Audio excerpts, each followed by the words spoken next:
Hello दोस्तों, मैं आप लोग का इस एपेक्स एकेडमी में स्वागत करता हूँ। मैं डेली ही करंट अफेयर्स या साइंस और मैथ जो भी कॉम्पिटिटिव एग्ज़ाम के लिए ज़रूरी है, मैं सारा कंटेंट बनाता हूँ और मैं उम्मीद करता हूँ कि ये सारे कंटेंट आपके एग्ज़ाम में बहुत ही इम्पोर्टेंट बनेगा, क्योंकि करंट अफेयर्स का एक बहुत ही इम्पोर्टेंट पार्ट होता है किसी भी एग्ज़ाम के लिए। तो आज हम अपना पहला क्लास शुरू करते हैं। पहला क्वेश्चन है कि the newly introduced Viksit Bharat guarantee for Rozgar and Ajeevika mission Gramin bill 2025, इसको शॉर्ट नाम कहते हैं VBG Ram G, which seeks to replace MNREGA, introduces a significant provision regarding the operational schedule. What is this provision? इसका मतलब है कि जो अभी एक नया बिल पेश किया गया है लोकसभा में, इसका नाम है विकसित Bharat guarantee for Rozgar and Ajeevika mission. ये किस बिल को रिप्लेस करता है? पहले कोई एक्ट था उसको रिप्लेस करता है, और अभी ये इसका कौन सा एक प्रोविजन है? ओके, तो इसका एक मेनली ये पहले मनरेगा था, जो एमजी नरेगा था, मतलब Mahatma Gandhi national rural employment and guarantee act, ये था। इसको रिप्लेस करके ये कौन सा बिल लाया गया है? V G Ram G. इसका सही आंसर है आपका B number, statutory pause in providing work for a total period aggregating to 60 days during peak agricultural season। मतलब जब एग्रीकल्चरल सीजन हो, पीक पर हो, तब 60 दिन का गारंटी देता है कि उसका काम मिलेगा। अच्छा, मैं आपको बता दूं कि जो एमजी नरेगा था पहले था, इसको रिप्लेस करके क्या लाया गया है? अभी ये लाया गया है कि वी जी राम जी विकसित Bharat guarantee for Rozgar and Ajeevika mission. Okay, इसके बारे में हम लोग थोड़ा जान लेते हैं। ये पहले जो एमजी नरेगा था, ये पूरी तरह से 100% फंडिंग करता था गवर्नमेंट ऑफ इंडिया, मतलब सेंट्रल गवर्नमेंट था। लेकिन अभी इसको डिस्ट्रीब्यूट कर दिया है 62:40 रेशियो में। मतलब अगर 60 सेंटर करेगा, 60 कौन करेगा? सेंटर। तो 40 कौन करेगा? स्टेट। लेकिन इसके लिए कुछ एक्सक्लूजन भी है, जैसे नॉर्थ ईस्ट हो गया या फिर हिली स्टेट हो गया, उसके लिए ये छूट है, जहाँ पे फिर सेंट्रल गवर्नमेंट ऑफ इंडिया ही करेगा, मतलब भारत सरकार ही करेगा। इसके बैकग्राउंड जान लेते हैं। एमजी जो नरेगा था, ओरिजिनली इसको 2005 में इनैक्ट किया गया था। ओके, और इसका कोर गारंटी था कि 100 डेज का अनस्किल्ड जो होता है, उसको एक फाइनेंशियल ईयर में रूरल हाउस होल्ड को वेज या एम्प्लॉयमेंट प्रोवाइड कराना, ये उसका मेन मकसद था। इसका जो नोडल मिनिस्ट्री है, the ministry of rural development, ये इसी को अथॉरिटी में आता है, यही ये सारा देखभाल करता है। पहले क्या था? 100% ऑफ द अनस्किल्ड वेज था, लेकिन ये बिल्कुल ही अलग है। इसके बारे में और भी जानकारी ले सकते हैं कि बीपीजी राम जी और क्या है। ओके, अब हम दूसरा क्वेश्चन की तरफ देखते हैं। आई होप आपको ये समझ में आया होगा।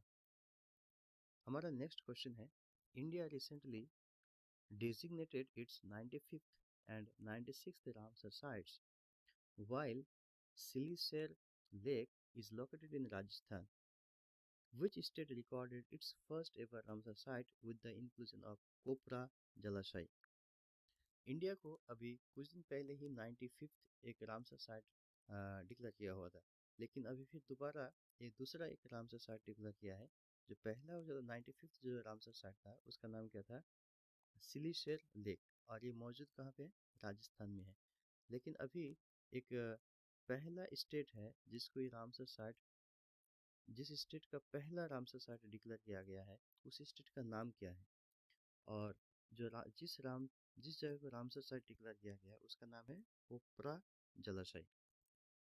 और ये कोपरा जलाशय बिलासपुर में है, छत्तीसगढ़ के बिलासपुर में, इसलिए आंसर क्या हो जाएगा? डी। मैं आपको बताते चलूँ कि जो रामसर कन्वेंशन था 1971 में हुआ था, और रामसर एक जगह का नाम है ईरान में। ओके, इसी के नाम से ये पड़ गया था रामसर कन्वेंशन। और कोपरा जलाशय के बारे में बताया कि ये कहाँ पर मौजूद है? बिलासपुर के। अच्छा, लेकिन ये मौजूद है अपर catchments of the Mahanadi river. आपको पता है कि महानदी रिवर छत्तीसगढ़ का एक इम्पॉर्टेंट रिवर है। ओके, पहले इंडिया का जो 95th रामसर साइट था, अभी टोटल कितना हो गया? 96 हो गया। ये आपको याद रखना है। अच्छा, ये जो ट्रीटी हुआ था रामसर कन्वेंशन, हुआ था 2 फरवरी 1971 को। इसी की वजह से दुनिया में वर्ल्ड वेटलैंड्स डे मनाया जाता है 2 फरवरी को। ओके, 2 फरवरी को every year world wetlands day is celebrated on 2 फरवरी। लेकिन इसको फोर्स मतलब ग्लोबली एग्जिस्टेंस में कब से आया? तो 1975 से। और इंडिया का स्टेटस है, इसको 1982 में इसका अडोप्ट किया गया, मतलब इंडिया इसका पार्ट बना 1982 में। लेकिन पहला जो इंडियन साइट है जिसको रामसर साइट में डिक्लेयर किया गया था, वो था चिल्का लेक, जो कि उड़ीसा में मौजूद है, और केवलादेव नेशनल पार्क, जो कि राजस्थान में है। मैं आपको एक क्वेश्चन देता हूँ, जिसे कौन सा स्टेट है जिसको पहली बार अपना रामसर साइट मिला था? झारखंड का। झारखंड का पहला रामसर साइट कौन सा है? उस रामसर साइट का नाम बताना है। इसका भी कुछ महीने ही पहले ही इसको डिक्लेयर किया गया था। उम्मीद करते हैं कि आप इसका जवाब कमेंट सेक्शन में ज़रूर देंगे। अच्छा, इसके पीछे एक और होता है मॉन्ट्रेक्स रिकॉर्ड। मॉन्ट्रेक्स रिकॉर्ड क्या होता है कि कोई भी जो इकोलॉजिकल कैरेक्टर हो, या फिर क्लाइमेट चेंज हो, इन सारी चीज़ का, ह्यूमन इंटरफेरेंस हो या पोल्यूशन हो, ओके, इन सारी चीज़ को रिकॉर्ड में रखा जाता है। तो आपको ये सारे पॉइंट्स को याद रखना है कि वर्ल्ड वुडलैंड्स डे मनाया जाता है 2 फरवरी को। ये 1971 को रामसर कन्वेंशन हुआ था। ओके, और रामसर है आपका कहाँ पे? ईरान में। नेक्स्ट क्वेश्चन हम लोग देखते हैं आज का। नेक्स्ट क्वेश्चन है, ये बहुत ही इंपॉर्टेंट क्वेश्चन है। India's first fully indigenous hydrogen fuel cell passenger vessel was recently launched. इसको hydrogen fuel cell passenger vessels को पहली बार लॉन्च किया गया इंडिया का। लेकिन इंडिजिनस है, मतलब इंडिया का ही बनाया हुआ है। ये क्या करता है?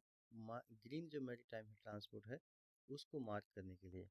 लेकिन इसको किस सिटी में लॉन्च किया गया था?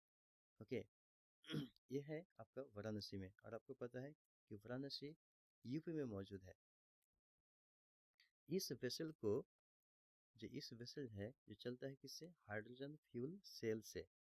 इसको बनाने का काम था कोचिन शिपयार्ड लिमिटेड को, CSL को। और इसी ने बनाया। ये किस रिवर में इसको लॉन्च किया गया है? तो गंगा रिवर में। ओके, गंगा रिवर में। लेकिन कौन सा वाटरवे? National waterway 1, NW1।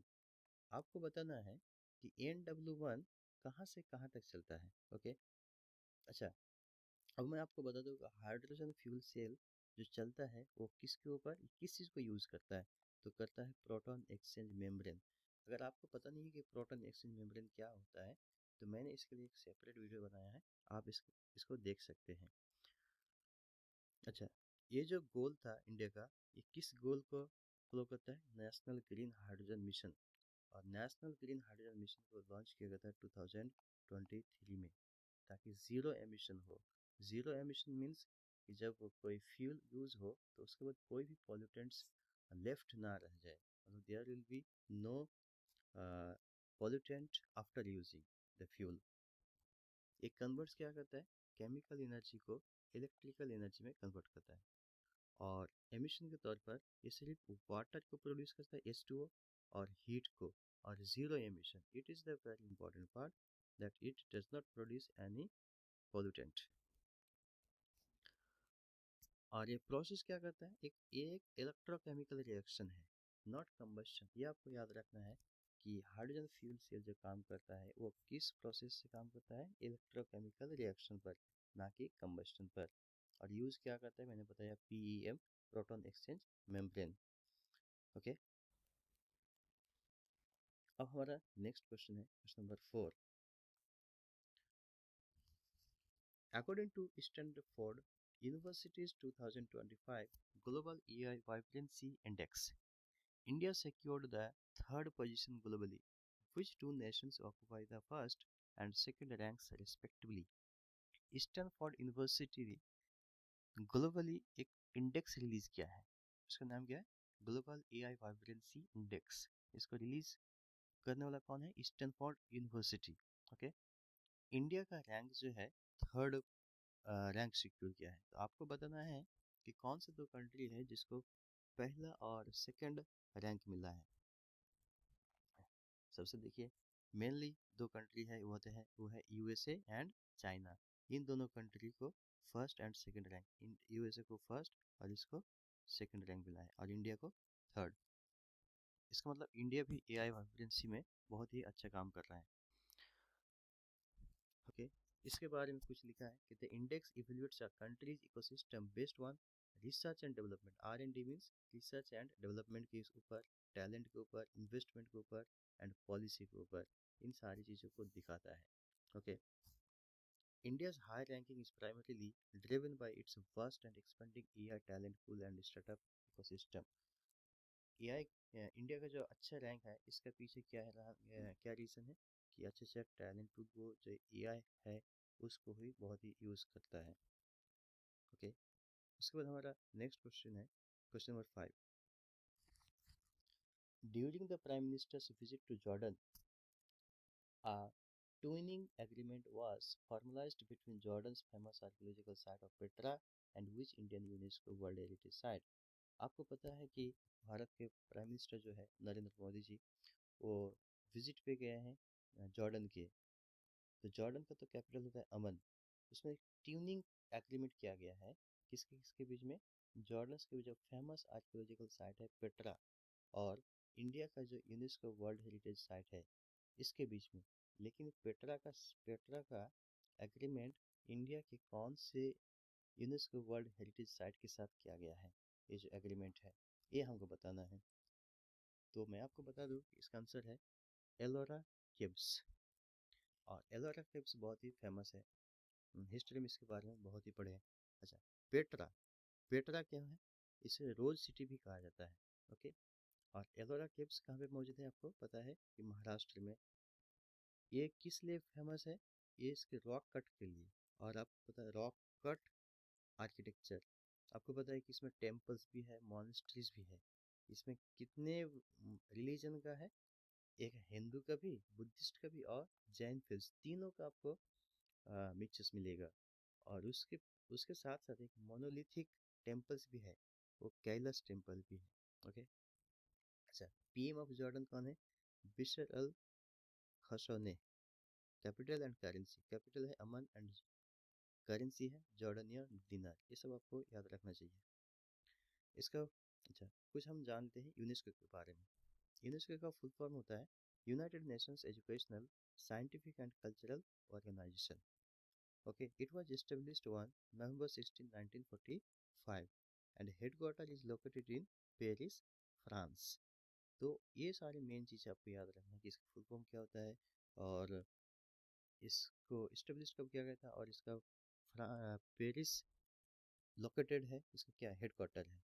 इसका मिशन क्या था कि जो एजुकेशन है, साइंस है, कल्चर है और कम्युनिकेशन है, इन सबको प्रमोट करना।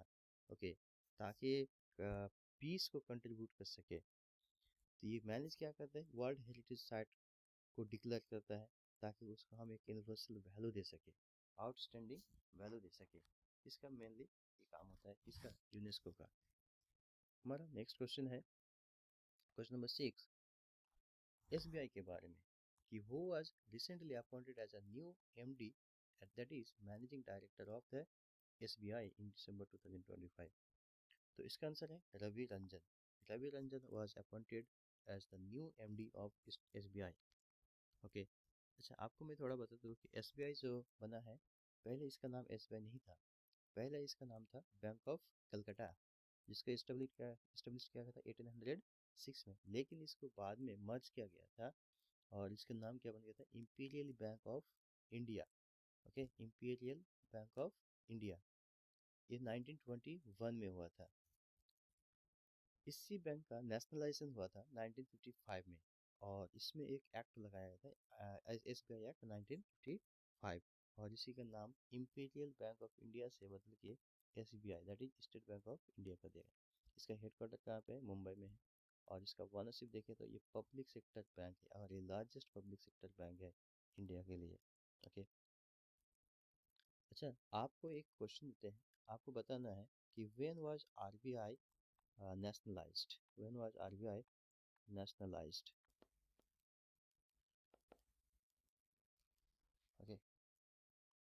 Next question is, who was recently appointed and sworn in as the Chief Information Commissioner (CIC), restoring the Central Information Commission to its full strength after several years? कहता है कि जो CIC है, central information commission है, उसका chief किसे appoint किया गया बहुत ही सालों बाद, और इसका काम फिर से शुरू हो गया। किसका? CIC का, सेंट्रल इंफॉर्मेशन कमीशन का। इसका क्या काम है मैं आपको बताऊंगा। तो इसका आंसर है राजकुमार गोयल जी। राजकुमार गोयल जी को क्या किया गया है? CIC का चीफ अपॉइंट किया गया है। ओके, ये under RTI act 2005, RTI act means right to information act, right to information act 2005 एक स्टेचुअरी बॉडी है। अच्छा, स्टेचुअरी बॉडी का मतलब ये कोई कॉन्स्टिट्यूशन से बिल्कुल नहीं आया है, मतलब इसको पार्लियामेंट एक्ट, पार्लियामेंट के द्वारा इसे पास किया गया है और ये एक्ट बनाया गया है। ज़रूरत के हिसाब से इसको बनाया जाता है स्टेचुअरी बॉडी को। अच्छा, इसको अपॉइंट कौन करता है? इसका जो चीफ होता है अपॉइंटेड बाय द प्रेसिडेंट, लेकिन on the recommendation of a committee led by the prime minister. लेकिन एक कमिटी बनाया जाता है, उसका लीड कौन करता है? Prime minister of India. इसमें मेंबर्स कितना होता है? कंपोजिशन देख लेते हैं। CIC होता है चीफ इंफॉर्मेशन कमिश्नर, तो होता है हेड, और मैक्सिमम जो होता है 10 इंफॉर्मेशन कमिश्नर्स हो सकता है। इसका जो टेन्योर होता है वो 3 इयर्स या फिर 65 इयर्स ऑफ एज। नो री अपॉइंटमेंट, मतलब एक बार जो अपॉइंट हो गए हैं वो दोबारा अपॉइंट नहीं होगा। ओके, अच्छा इसका स्टेटस देखें तो ये चीफ इलेक्शन कमिश्नर जो होता है उसके समान ही इसको सैलरी या स्टेटस मौजूद है, इतना ही पाया जाता है। इसका मेन काम है कि जो RTI एक्ट है उसका एक फाइनल एपलेट अथॉरिटी है सेंट्रल गवर्नमेंट के लिए। Okay, I hope you understood. Next question is question number 8। ये बहुत ही इंपॉर्टेंट क्वेश्चन है। ओके, इसका नाम है national blood transfusion bill 2025 seeks to establish a statutory body to regulate blood services। मतलब एक नया बिल लाया गया है जिसका नाम है national blood transfusion bill.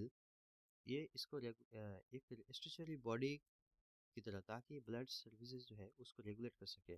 This new bill is intended to replace which existing central legislation considered inadequate for managing blood as a life saving public resource। जो पहले के एग्जिस्टिंग बिल था, सेंट्रल लेजिस्लेशन, सेंट्रल लेजिस्लेशन से पास किया हुआ था, उस कौन सा बिल को ये रिप्लेस करता है? ऐसा कहा जा रहा है कि वो जो बिल था पहले वाला, वो बिल ये इतना एडिक्वेट नहीं है, इनएडिक्वेट हो गया कि वो ब्लड के सप्लाई को उसको ठीक से कंट्रोल कर सके। तो पहला जो इनिशियल बिल था वो है ड्रग्स एंड कॉस्मेटिक्स एक्ट। इसका प्राइमरी काम क्या है? To ensure the safety, quality, accountability and equitable access to human blood and its components nationwide, ताकि नेशन वाइड इन सारी चीज़ों को प्रोवाइड कर सके ब्लड को। ओके, इसको रिप्लेस किया गया है। It seeks to move the regulation of blood services away from the drugs and cosmetics act 1940 which is deemed inadequate for managing blood as life saving public resource. जैसे मैंने बताया कि इस एक्ट को 1940 में बनाया गया था, ड्रग्स एंड कॉस्मेटिक्स एक्ट। कहा जा रहा है कि ये इनफ नहीं है ताकि पब्लिक तक ब्लड को मैनेज कर सके, ताकि उसकी लाइफ बच सके या फिर पब्लिक रिसोर्स के रूप में। इसलिए इस बिल को लाने की जरूरत पड़ी है।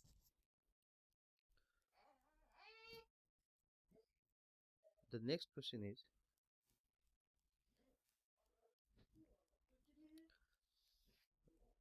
Dhruv 64, a 64 dual core microprocessor was launched today. It has been developed by which organization under the Microprocessor Development Program MDP of the Government of India? आपको मैं बता दूं कि ध्रुव 64 क्या है? एक ड्यूअल कोर माइक्रो प्रोसेसर है। और ये 64 बीट का है। ओके, इसको आज ही लॉन्च किया, मतलब 16 दिसंबर को। टुडे तो ठीक नहीं है, मतलब 16 दिसंबर को।